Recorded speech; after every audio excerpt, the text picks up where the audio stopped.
Alright, we've done A, we've done B, let's do C. Find secant of theta and sine. Oh,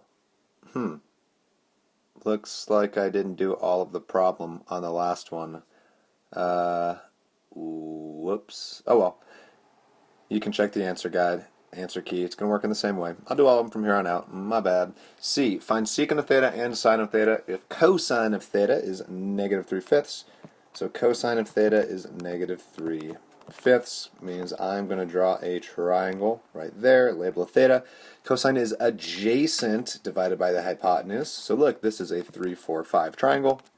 And again, you could get that doing some Pythag. Let me show you the Pythag though, because it'd be different this time. It would be 5 squared equals 3 squared plus b squared. And you have to set that up correctly. If you set it up with 3 squared plus 5 squared equals c squared, you're going to get the wrong triangle. And it's not going to make sense. Your hypotenuse has to be the largest side.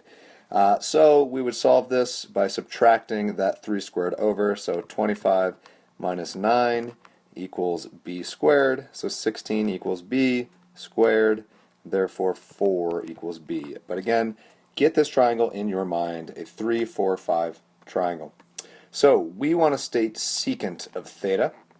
Secant of theta, well, secant is the reciprocal of cosine. Therefore, if cosine is 3 over 5, then secant is 5 over 3.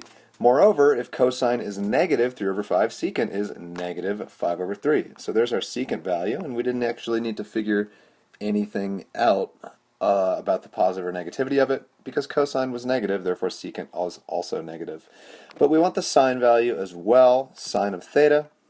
So sine of theta is opposite over hypotenuse, but we don't know if it's supposed to be positive or negative, so we need to figure that out. So we need to figure out what quadrant we're in. ASTC, all students take calculus.